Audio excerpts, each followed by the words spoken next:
I grew up on the West Africa coast where the ocean is more than a source of food. It's part of our identity. And for over 15 years, I work on marine conservation, especially on marine protected areas by reinforcing and creating those spaces. And I wanted to make sure very early is that the voice of small community like the coastal communities and especially women and youth are not ignored. And this is exactly what we are looking for in Blue Ventures for Change. I feel just proud to be part of this movement, like we can say is a movement that puts community first. My story with the sea started back in 2008 when I actually started working with communities along the coast that were really seeing the fish declining and that they needed the help. First, Blue Venture will go to community, not community coming to us. That is the first thing. That's a sign of respect. Respecting the community in their natural area, going to them, and not going to them with some prescriptive measure, not going to them with the solution, but going to them to find out how together or how possibly together we can find a solution to safeguard the coastline of the region. So listening is key in this conversation. When you listen to them and when you take into account their priority, you can, I think, achieve the objective of today. Our main objective today is like all the countries around the region like to push back the industrial fleet beyond 12 nautical miles. There are so many stories that I've been hearing from communities from then, specifically the fish stock declining, the competition that they are facing with industrial vessels. I'm talking about the small-scale fishers here. So the fish stock is declining, big boats coming and taking everything out of the sea. And of course, hearing those stories, they are also providing some solution as community, thinking like, if we put hands together, if every player doing what they need to do, we may come back to see that our parents we have seen, and we can actually provide heritage to our kids for the future. In order to change, I think we need something really interesting, is like a strong partnership between all the stakeholders. And those stakeholders, they can be the government, like the institution, the institutional bodies, but also CSOs like the civil society, and above all, communities themselves. And this means like building coalitions, amplifying their voices, but also ensuring that the engagement of government. What exactly happened in Ghana recently, where the government make a bold decision about pushing the industrial fleet beyond 12 nautical miles, just to protect the rights of fishers, just to give them more spaces and to give them more catches.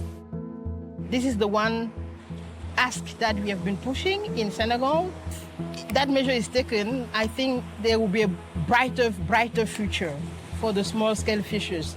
Because I have witnessed in the past that bold measure as such, or any political measure as such, can make a difference in the net of the fishers.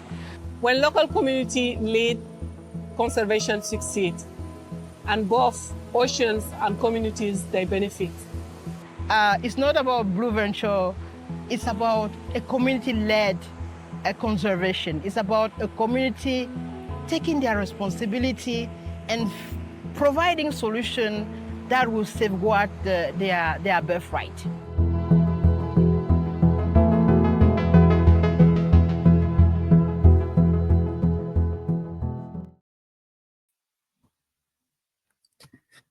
Hello, everyone, and you are very much welcome today. Thank you for joining us. My name is Ibrahima Saidi. I am the Chief Executive Officer at Blue Ventures. We are so pleased that you are able to join us today. This is the third in our series of donor webinars. Just some basic housekeeping. This is an hour-long webinar, so thank you very much for joining us and bearing with us for that hour. Unfortunately, you can't be heard or seen in this webinar setup, but we can see your comments and your questions in the chat. So we kindly encourage you to interact with the content and share your comments and questions using the chat function. In today's webinar, entitled Turning the Tide from Legislation to Action in West Africa, this gives us an opportunity to share with you our reflections on the brilliant advocacy work that contributed to the passing of this landmark fisheries legislation in Ghana, and to showcase the role that Blue Ventures will continue to play in ensuring the policy translates into meaningful change for the country's small-scale fishers and marine ecosystem. As many of you here know, in August this year, the government of Ghana passed this new legislation extending the country's inshore exclusion zone from 6 to 12 nautical miles, imposing tougher penalties for illegal fishing and laying out the foundations for small-scale fishing communities to assume greater responsibility for managing their coastal waters. This legislation is systemic change in the making in Ghana, but also inspirational for other West African countries. Some of you may know I am West African myself. I come from the Gambia, and I recently visited one of the BV partners there, a women's group led by an inspirational activist, Mama Isa. She explained to me why she is fighting to protect the marine ecosystem in the Gambia, and in her words, so that my great-grandchildren can benefit the same way that I have. Legislations like this protects aspirations like those of Mama Isa and sets system change in motion in Ghana and beyond for generations to come. The government of Ghana has invited Blue Ventures to be a part of the implementation process.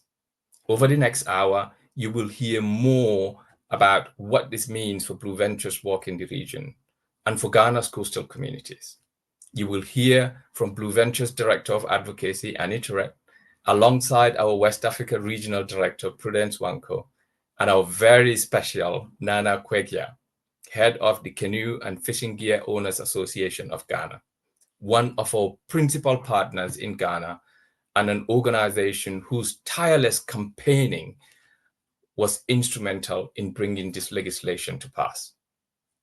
After the three presentations, there will be a panel discussion hosted by Annie, and that panel will bring together Nana, Prudence, and Blue Ventures Head of Advocacy in West and Central Africa, Aissata Jah, to answer all your questions. I am just here to host. They will answer all the questions. The achievements and reflections we are going to share today are important not just for Ghana, but for the entire West Africa region. If we, as an organization, have the support to capitalize on this momentum created by the passing of this bill, there is a very, very good chance that similar legislative changes can be inspired in neighboring governments, benefiting thousands of miles of coastlines and transforming the lives of hundreds of thousands of people and people living and fishing along those coastlines. People like Mama Aisha in the Gambia, whose story I shared earlier. For this reason, one of the most important things we can do over the next few years will be to ensure that data is collected and communicated, which can persuade other governments in the region of the effectiveness of this policy and encourage them to follow the example set in Ghana. The work we are supporting in Ghana is a fantastic example of Blue Ventures 2030 strategy in action, beginning with advocacy, efforts required to remove disruptive industrial fishing from coastal waters and to secure the management and use rights of coastal communities to these areas. We will follow this up with funding, with training that will enable these communities to effectively take up the management mandate and protect the fisheries of which they depend on. You're welcome. And with that, I will now pass you on to Annie Tourette, our Director of Advocacy, who will tell us more about Blue Venture's approach to advocacy and how we work in West Africa. Over to you, Annie. Thank you, Ibrahima, and hi, everybody. Indeed, advocacy is core to Blue Venture's mission. We fund, we train, we collect data, and we advocate. That's what our strategy to 2030 is built on. We also believe that the ocean's greatest custodians must be at the heart of ocean governance, because we know that when communities lead, conservation works for both people and for nature. So we advocate to remove the threat of destructive industrial fishing, particularly bottom trawling from coastal waters, and also to promote the adoption and the expansion of community-based management. We do that by engaging governments, by shifting ocean policy narratives, by building coalitions, and by supporting local organizations. And we advocate at all levels. From local to global, we adapt to different contexts. In West Africa, we use two main levers for our advocacy work. The first one is a dedicated regional campaign supporting local communities and small-scale fisher unions to push back on industrial destructive fishing alongside efforts to strengthen fisheries co-management. And Blue Ventures coordinate, train, and fund local advocacy partners and conduct direct advocacy. The second lever is the Transform Bottom Trawling Coalition, hosted by Blue Ventures. This coalition is a global movement that is uniting fishing communities against the most destructive form of industrial fishing. And through the coalition, we support 150 members across 60 countries, connecting them with like-minded groups, coordinating joint campaigning. We also provide strategic, technical, and financial support to targeted local partners campaigning for stronger inshore exclusion zones. Currently, we support 26 campaigns in 17 countries. And most of you know that in West Africa, small-scale fishers spend more time fishing offshore, beyond 6 nautical miles, mainly because of industrial fishing. They are advocating for an increase to their country's inshore exclusion zone due to declining catch rates, increased instances of conflict, and a high demand for affordable fish. In Ghana, for example, small-scale fisheries employs nearly 3 million people. And as industrial vessels literally pillage the coastline of vital fish populations, it is the country's small-scale fishing communities who are paying the price. The landing of some key species in Ghana have declined by as much as 80% over the past 2 decades. And 3/4 of Ghana's territorial seas are very shallow, 50 meters or less. It means that protecting it from the most destructive form of fishing is protecting key sensitive habitats, spawning areas, nursery grounds. It means giving fisheries an opportunity to regenerate. The recent 2-month closures that was imposed on industrial trawlers in the country by the government just lately in July and August already has a great impact on small-scale fisher catches. And according to a recent World Bank study, the inshore exclusion zones in Africa increase annual artisanal fisher catch by 324,000 tons. That's enough to meet key micronutrients requirement for 6.3 million people without reducing industrial catch.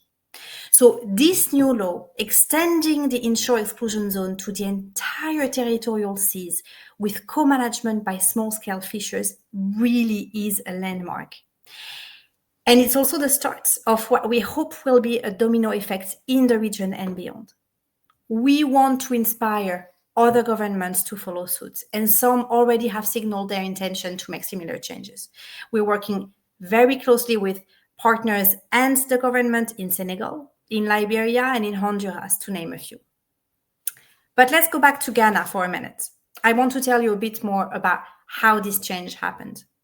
So, knowing the challenges that I just mentioned in the country, the Transform Bottom Trawling Coalition collaborated closely with the National Small-Scale Fishers Union, the Canoe and Fishing Gear Owners Association of Ghana, CAFCOG, which you will hear from today. CAFCOG will tell you about the fantastic, deep work they did in Ghana that led to the new law. Through our grant scheme, the Transform Bottom Trawling Coalition supported their work with funding, with technical assistance, and with travel and speaking opportunities at global events. Whether it was about building momentum in the country, making sure that small-scale fishers representatives were on stage with ministers at conferences, or providing really quick scientific rebuttals to the industrial lobby counter-offensive, and trust me, they were offensive, Blue Ventures advocacy team and the Transform Bottom Trawling Coalition supported a range of activities everywhere we could. We also used our network and yours funding partners that we're very grateful for to provide an additional push through high-level individuals who emphasized the small-scale fishers' requests to the Ghanaian minister and the Ghanaian president at every global conferences for a year. We were relentless. Ahead of UNOC, we supported CAFCOG, and key Ghanaians member of parliament to travel to Nice for the UN Ocean conference. We hold a meeting with the member of the parliament and with the government of Ghana. And finally, through our side event at the UN Ocean conference in Nice, we provided the public platform to the Minister of Fisheries and Aquaculture to make this announcement. So in Ghana, artisanal fishers are allowed to operate within 6 nautical miles. That is what is in the law now. What we are doing, we are reviewing the law, and very soon, I think by the end of this month, the new law will pass. And the new law is expanding the IEZ for artisanal fishers to 12 nautical miles. Some fishers are calling for this inshore exclusion zone, which will now be 12 nautical miles. This is amazing. To be 100% co-managed, including fishers participating in the monitoring of the inshore exclusion zones. What do you think about that? I support it 100%.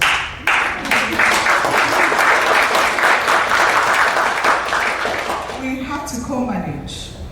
It's a communal resource, so we have to manage it together.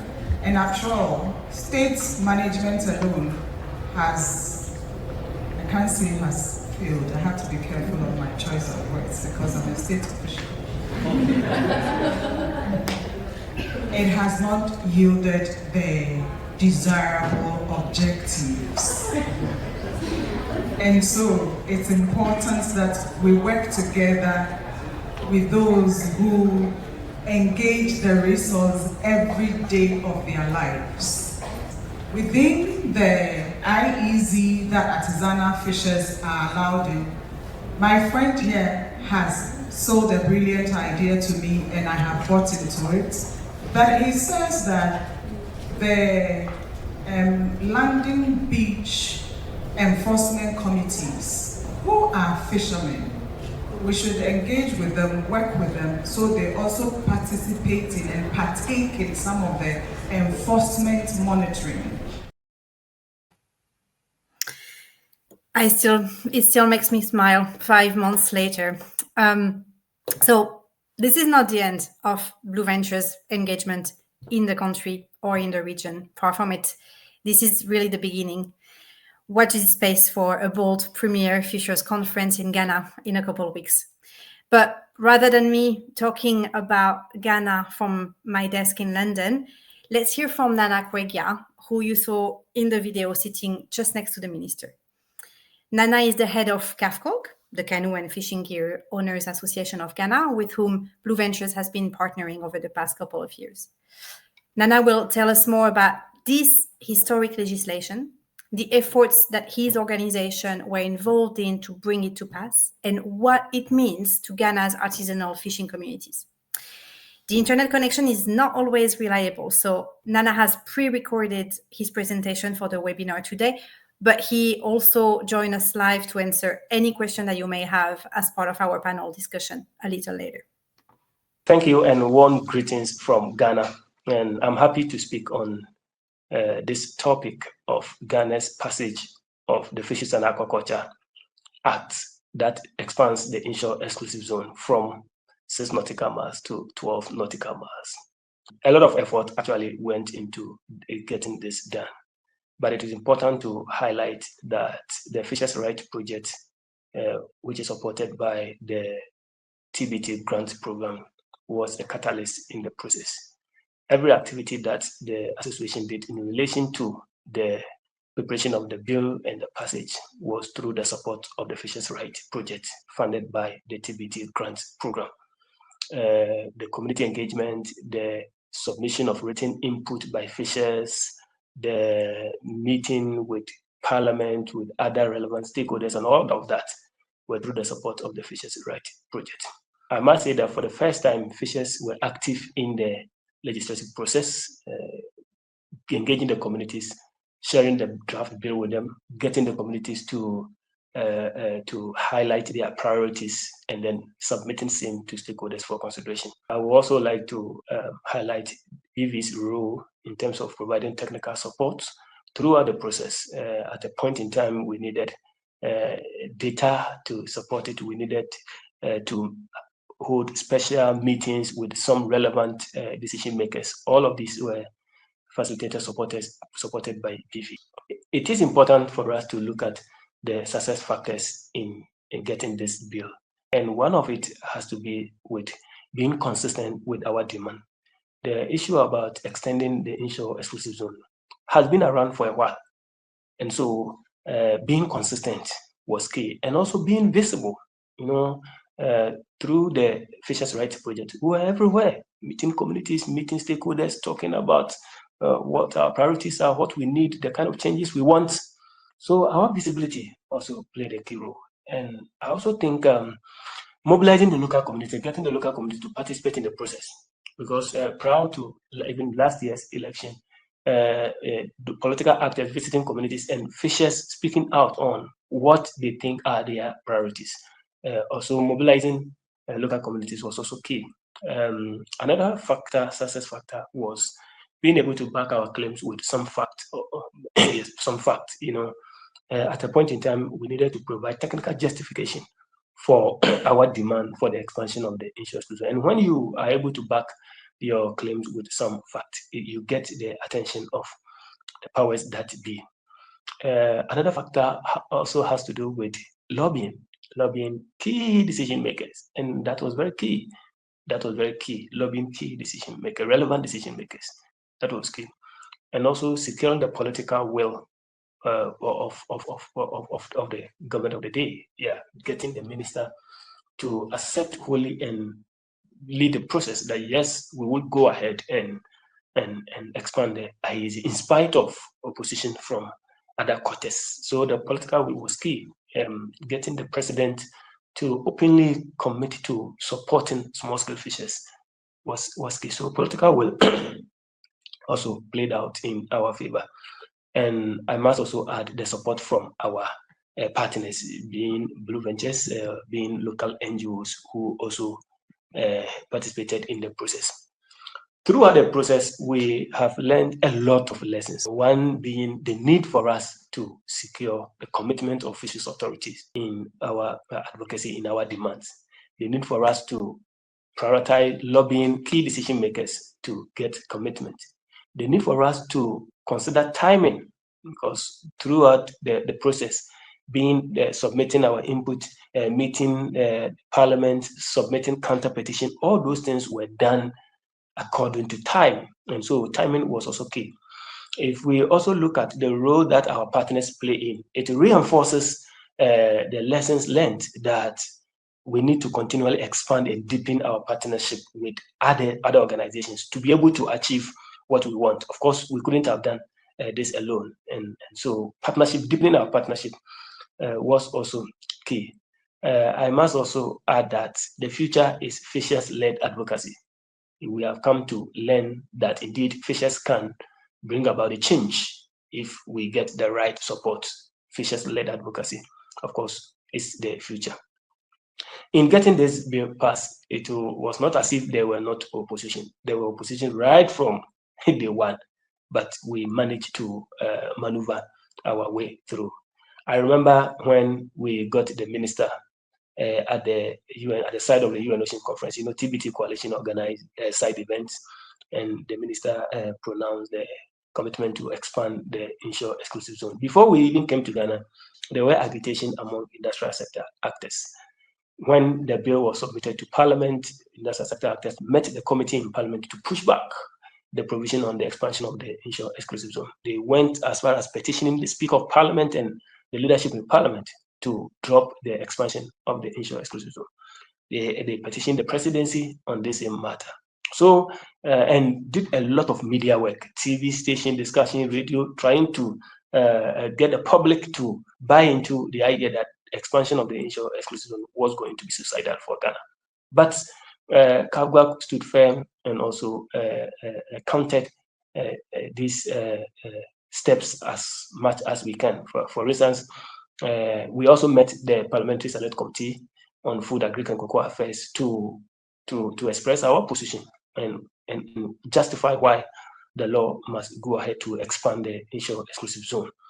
We also wrote a counter petition with support of our partners to the Speaker of Parliament and leadership, detailing what has gone on and why Parliament must stand with the people and get the bill passed with the expansion of the inshore exclusive zone. And of course, we also petitioned the presidency on this matter and also got the media to highlight our position on this matter.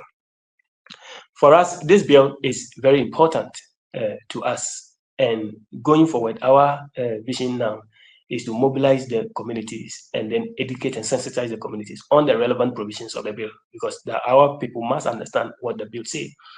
And so we will want to engage our communities and sensitize them. We are also looking at how we participate in the preparation of the fisheries regulation. Now that the bill has been passed, the ministry and the commission will go ahead with the preparation of the fisheries regulation. And it is important that we actively participate in that process as well and get the relevant provisions in the regulation reflects our aspirations. We are also looking at how to monitor the implementation and the enforcement of the relevant provisions. Yes, the IEZ has been expanded. How do we monitor its implementation and other provisions in the bill that serve the interests of artisanal fishers? And also to advocate for participatory monitoring and surveillance of the inshore exclusive zone. We think that fishing communities must participate in the enforcement of the IEZ. So we must be involved in monitoring to ensure that indeed the law is observed. Some of the challenges that we foresee in the implementation will, as usual, be the gaps in monitoring and surveillance. And so if we are able to get the participating monitoring, it goes to reinforces the already arrangement that the ministry has or the commission has in monitoring the IEZ. We also foresee interferences in enforcement, which sometimes we even hear of political actors involved in interfering in enforcement. And we also anticipate that. And I think another challenge will be the usual low transparency in enforcement and justice administration. So we are keeping an eye on that one as well. And then we also know of the low capacity or the capacity gaps of small-scale fishers to participate in the co-management process, because the law recognizes co-management, and it is important that we build the capacity for the fisher representative to participate effectively in that process. In all of this, we will continue to need BV's support to be able to expand community engagement and participation in the enforcement of the IEZ and all other processes that I have mentioned. Developing local capacities, we will of course need BV support in that regard, and then supporting the advocacy and the implementation of the participatory monitoring and surveillance. We will also, of course, need support from BV and all other partners, and also the establishment of community data collection points. Communities must participate in data collection, whether in terms of monitoring the enforcement of the IEZ and monitoring fishers' activities and all other processes that we have mentioned. Fishers' participation in data collection is important in getting fisheries management to be more inclusive and better for all of us. Thank you. Incredible. Thank you, Nana. Fisher-led advocacy indeed. You've outlined that very, very well. Thank you for recording that for us. We look forward to hear from you at live during the Q&A section later.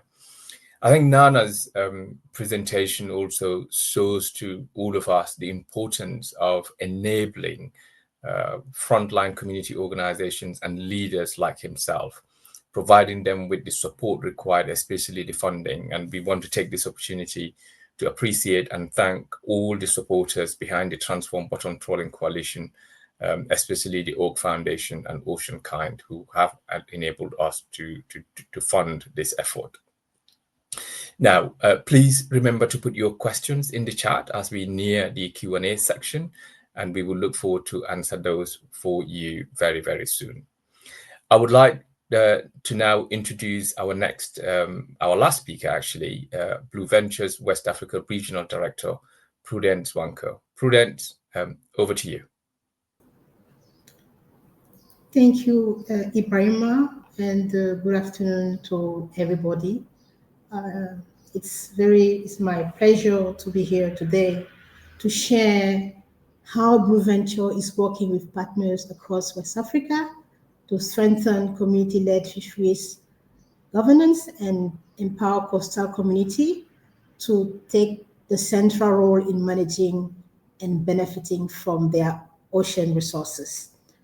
We have been working for almost 2 years now in the region across Senegal, the Gambia, Guinea-Bissau, where we have identified about 35 partners that are actually delivering the work of Blue Venture in the ground. But this is not just something that they have come with, but we have co-created and developed it together with them. Now, with the strong relationship that we have built with the government of Ghana and the local partners, we think that it's also due time to expand our scope into other places in the region, namely Ghana.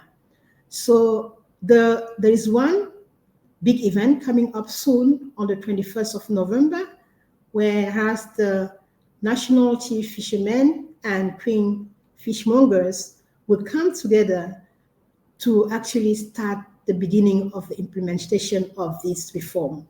And this is thanks to the support of Oak Foundation, Ocean 5, and Bloomberg, that Blue Venture is actually accompanying the government of Ghana into this very critical step in the co-management of this area. So we'll be working alongside the Ministry of Fisheries and Aquaculture to ensure traditional leaders, women, processors, and local fishers are supported through training, data, funding as needed. And this is not the sole case of Ghana, as I mentioned earlier. This is one thing that we've been doing across the region.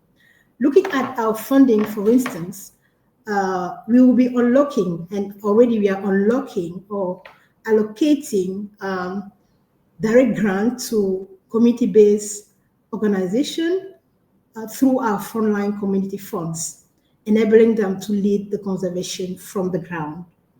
We have been supporting partners across these 5 countries, helping them to strengthen customary governance, improving their financial inclusion, and of course, ensuring that they have a sustainable livelihood. By funding this grassroots leadership directly, we are helping communities build the structure, the confidence, and the voice to engage with the government and influence national fishery policies. In addition to funding, we also offer to our partner a training, supporting them through programs that we co-design, ensuring that the capacity building is both locally grounded and contextualized in every specific area or a specific country where we are actually offering these trainings. And these programs are blended with traditional knowledge, with new tools that we offer on ecosystem management, looking at fishery management and ecological monitoring, also food security, and financial resilience. For instance, we are also offering peer learnings, enabling communities or women groups to name a few, for instance, in Ghana, in Senegal, to actually go and learn what is happening in Gambia so that they will be able and share experience that will help them to sustainably manage their oyster cultivation and harvest, just to give this example. And of course, training doesn't just build technical skills, it strengthens community leadership and organizational capacity building among women, and of course, the young people not being left aside. So Blue Venture is actually embedding capacity building as a strategic and permanent function of its partner engagement model. In addition to training and funding, we also look into empowering community with data. Data is key. We are actually helping community to set up locally meaningful data system to track changes in catches, income, and ecosystem health. Senegal, Cape Verde, the Gambia, for instance, partners have identified community members, including women and young people, that are collecting data and that is feeding into their community, their local or their national management plan. So they use data to really bring together a plan that will help them to better manage their area. And they have been undergoing hand-on training in digital data, collection using tablet, fish measurement, and weighing system to actually enforce this data collection. And of course, Ghana will be one of those countries that will be providing this support so that they'll be able, while they're collecting the data, to see the benefit of the bill from now through time. And this is actually critical evidence, not just for community to manage their fisheries adaptively, but also to influence policies. And we have series of feedback session happening in the region in the coming month, or this month actually, in Cape Verde, in Senegal, and in the Gambia, whereas community will come together, visiting the data that they have collected and discussing how they will be putting measures in place to safeguard or to manage their resources. This is coming up soon. And again, maybe one point to note is another very important event happening in Senegal in the coming month on the 11th of December, where women from Senegal will be coming in a platform in Dakar to learn how to better manage their oyster that they harvest in their different locations in Sine Saloum and Casamance. We are not just making this work for ourselves. We want to make this work powerful and make a network effect in West Africa. And linking local initiative into regional movement for co-management is what we are aspiring to. We now work with a growing alliance of partners across the region. 35 is the number that we have right now, but looking into Ghana coming into play, most likely this number will increase. And of course, it's not just about getting partners, it's about reaching communities. And as we stand, we have already reached about 177 communities across these few countries, just in the past few months. And looking ahead in this financial year, we are aiming to get to 256, but with Ghana coming into play, that number will certainly grow drastically. In Senegal, community leaders who have pilot co-management are now sharing their knowledge with other key players in the region, and women group are also connecting in the platform, and this is a sign that they are championing. We are here also championing gender inclusion in the fishery governance, because we all may know that the women is not always given that opportunity, and Blue Venture is here to support and enable this possibility for women across the region. If I may bring a personal reflection to this work that we've been doing through our partners in the region, I'm very excited about what is happening and what I'm seeing, and how I'm seeing the grassroots leadership being at the center of the management of their coastal area. This is very powerful, and this is very key for me. And the other one thing is this movement building, that not just lie in one project, but is also bringing community and they are organizing themselves, they are sharing knowledge, they are building confidence, and they're engaging directly with government, and they are shaping their future on how this fishery should be managed in general. I believe the most transformative impact is not coming from us, it's coming from this community, from this local organization, ensuring they have the funding, the training, and that their voice is brought to the very high-level decision-making is one of the key mission that we have to accomplish in the region as an organization. And we cannot do that without you supporting us. So we will continue relying on your support so that we can help community to let the movement grow, connect countries across the region, and of course, influence broader ocean governance across West Africa. Thank you very much. And I will give back the floor to Ebrahima. Thank you. Thank you so much, Prudence. You've outlined really well some of the initial data we're seeing coming out, and it's very, very exciting. 35 partners, 177 communities, and your point about the potential, that potential to build that movement, that network across West Africa. That potential is 3 to 5x of the numbers that we are seeing today. And with the support of these donors we have here today and part of our network, we are definitely excited about the challenge that potential offers us. So thank you very much. I also want to thank all of the speakers today. The work that you have all described today shows so very clearly how Blue Ventures is working to unlock the power of local action to manage and protect coastal seas, and to strengthen the livelihood and well-being of coastal communities. This work begins with advocacy, but it is sustained and scaled through the funding of the frontline organizations and providing the training and data system that these coastal communities need to effectively implement and to evidence the positive impact of community-based fisheries management. I would like to now bring all of our speakers back together to answer your questions. So please put your questions in the chat. Those who have done that already, thank you very, very much. And we'll look forward to answer many more of your questions as well.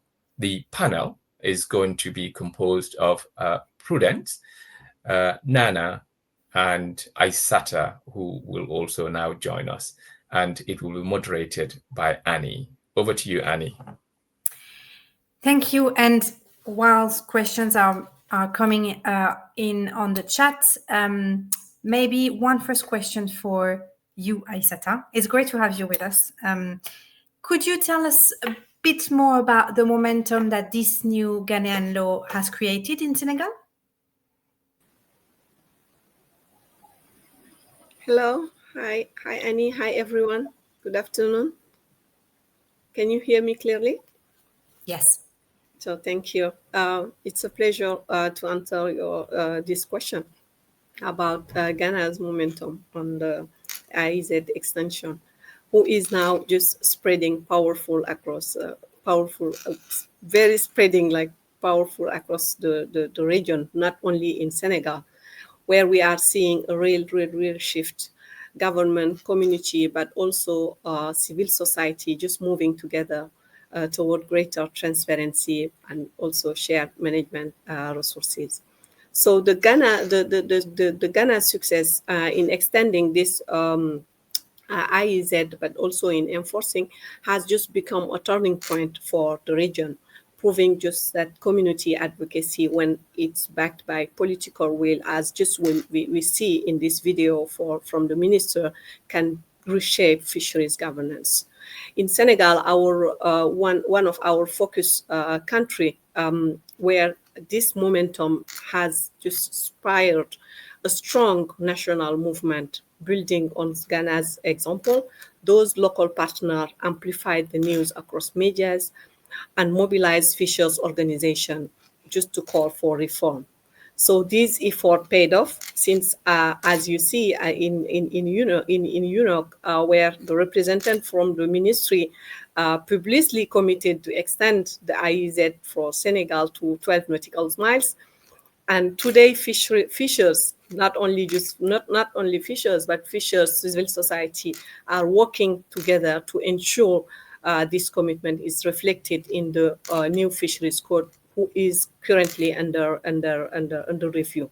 So the government has also reaffirmed its transparency agenda by publishing for the second time the industrial list of industrial vessels.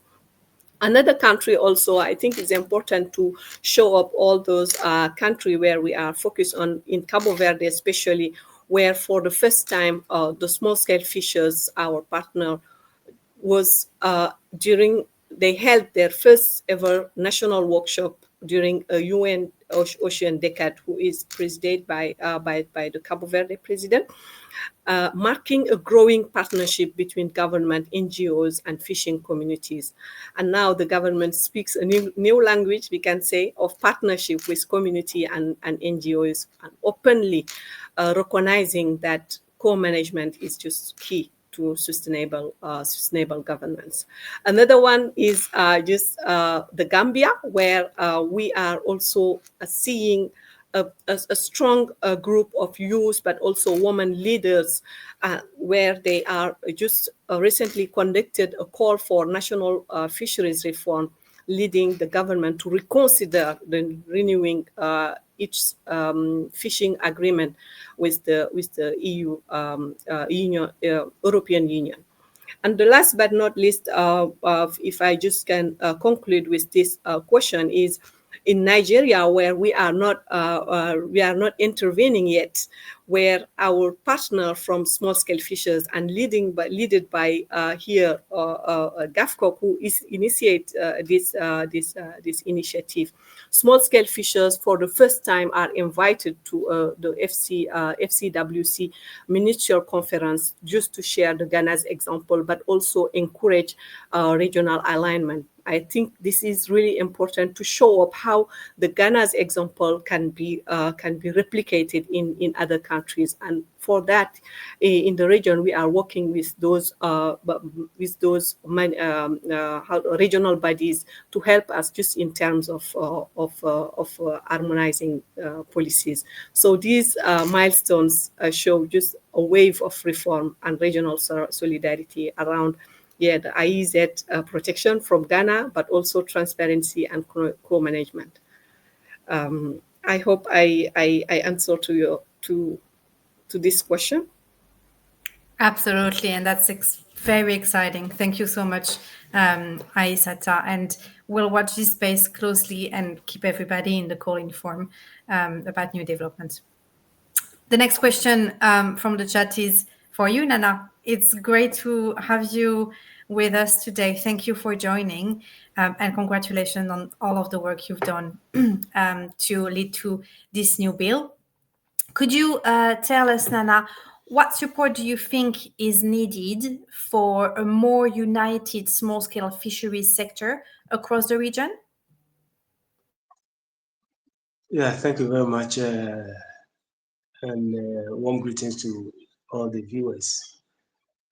It is important to mention that in many places, the small-scale fisheries sector fronts or the artisanal fisheries sector fronts remain dormant, very passive and inactive, affecting the role of communities in fisheries management, in decision making.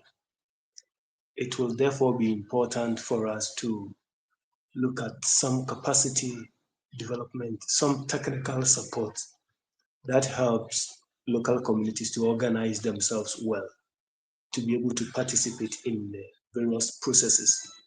And of course, financial support for these small-scale fisher organizations or communities to take up initiative. And that is one thing we came to learn to do to make a difference, that local communities must take up initiative. Small-scale fisher organizations must take up initiative, have something to do. And once we take up initiative, it goes to increase our visibility, it goes to develop our capacity, it goes to increase our exposure, it goes to increase our influence, and it makes impacts. Yeah, so capacity, some technical assistance, and some financial support will go a long way. And for us, as of our 2026 action plan, we are looking at sharing experiences with other organizations within FCWC member countries. We have some support to engage them, share our experiences with them. And the upcoming ministerial conference and the support BV is providing for the participation of the SSF organizations is a good start, and we will pick it up and continue from there.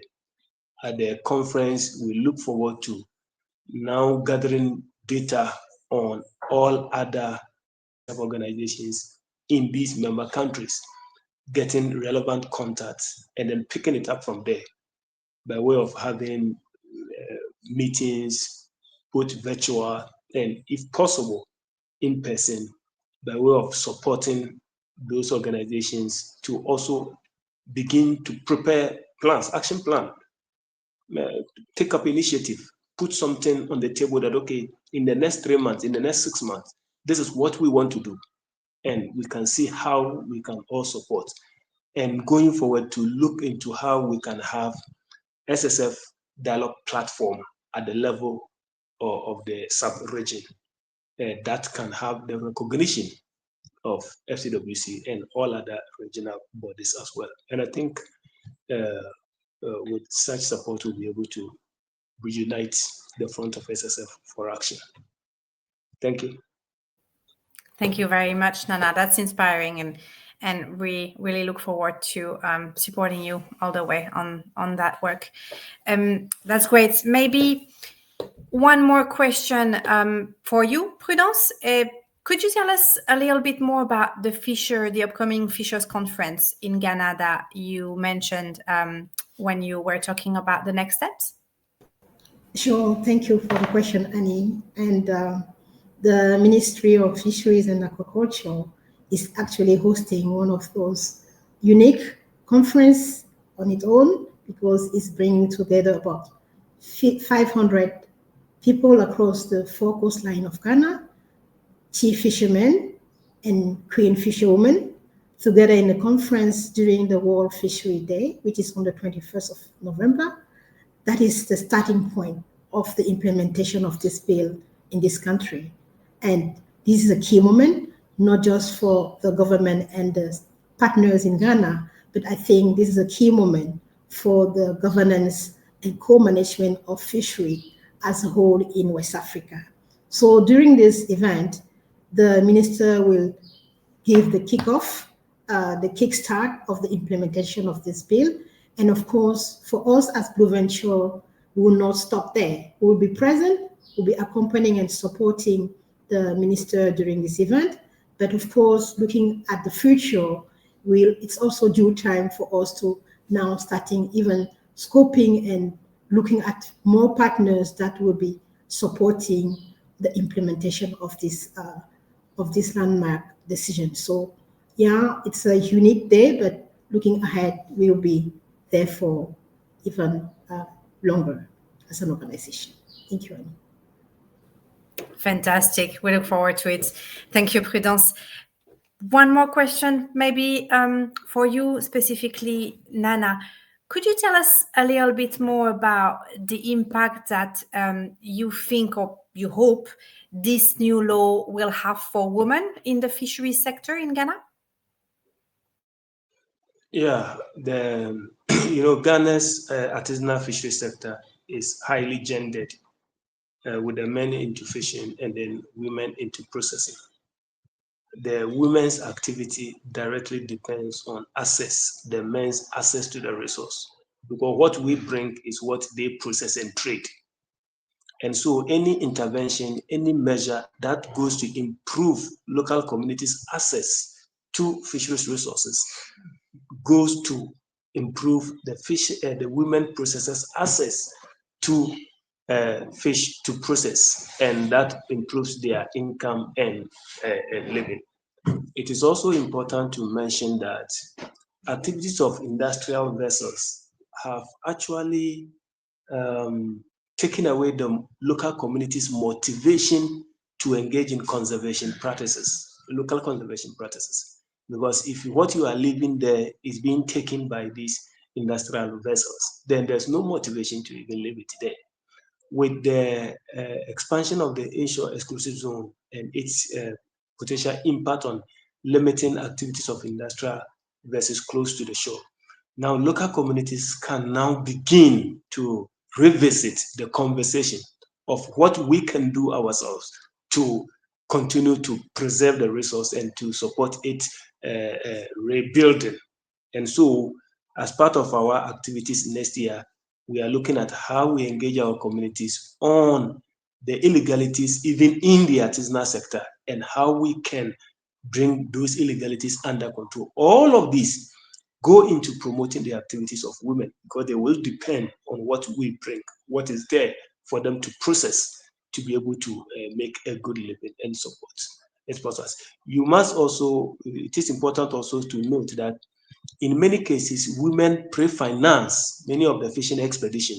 So when they are spending their money pre-financing our fishing expedition and fishers not making a catch, then these women lose their working capital, because it goes to finance an expedition that does not bring them what is needed to process.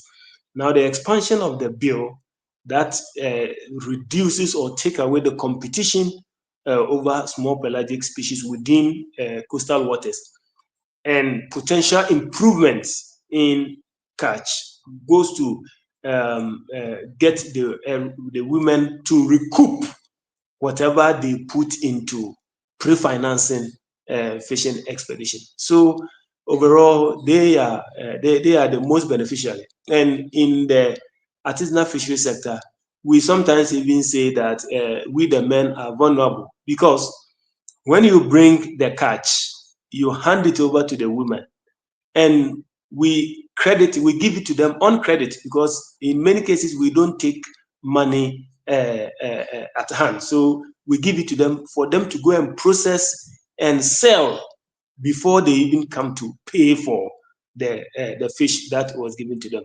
So any intervention that improves, improve access for fishers, directly improve the income of the women who process the fish, sell even before they come and pay us. Great. Thank you very much, Nana. Well, it's almost time to wrap up. So maybe one very quick lesson learned in a couple sentences from you, Prudence, and from you, Aissata. Prudence, would you like to start? Sure, thank you, Annie. The one lesson that I can draw from this is that we can do it together. Every stakeholder has a key role to play in this co-management of our fisheries, starting from the decision makers with the case of Ghana, but of course, like Nana rightly said, every stakeholder at the coastline, looking at the fishmongers, at the chief fishermen, will have a critical role to play to ensure that the fisheries is being rebuilt and that there is enough resources in the fisher nets for the community today, but of course, looking ahead for our future. So this is my one lesson. So together we can make that happen. And of course, with the support of our distinguished guests today. Thank you. Absolutely. Thank you, Prudence. Aissata, what about you? A quick lesson learned from this?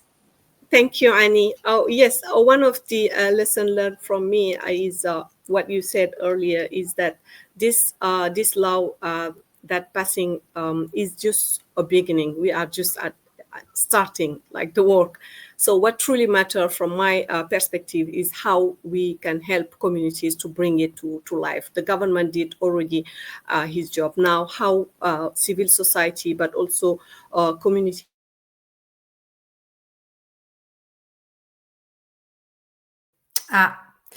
Unfortunately, we're losing Aissata. It was an inspiring last sentence, though, from you. But time is running, so let's close the Q&A for now. You know that we're all available to answer any of your questions at any time. But thank you so much to the panelists, and I'll pass over to you, Ebrahima. Thank you very much, Annie. Thank you, Prudence. Thank you, Aissata. And Nana, can we say a very special thank to you? And please do extend our very special thanks as well to the entire membership of CAFGAO. We really look forward to working with all of you. Thank you too to all of our donors and those of you in the audience today. As my colleagues today have shown, the events unfolding in Ghana demonstrates how Blue Ventures' model helps to drive system change, removing destructive industrial fishing and working with governments and partners to enable small-scale fishers to effectively co-manage their seas. So, as we close today, I would like to bring the webinar to a close, but to show you a very interesting teaser video that the team has been working on, and to also finally say thank you all very, very much for attending and for supporting us, and enjoy this video as we close. Thank you.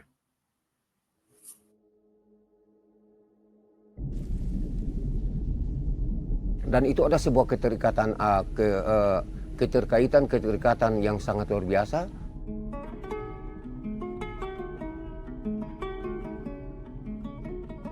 Comme j'ai l'habitude de dire, notre vie dépend des océans. Tant qu'il y a poissons en mer, nous vivons.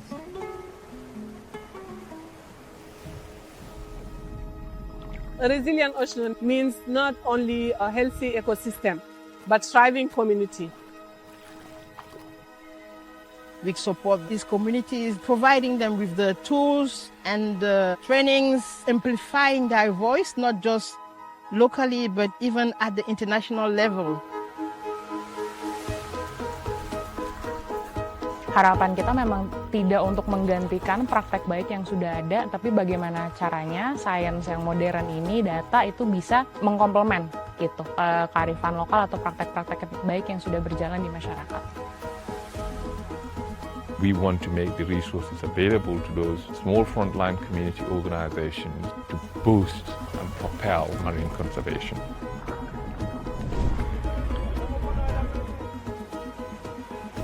When local communities lead, conservation succeeds.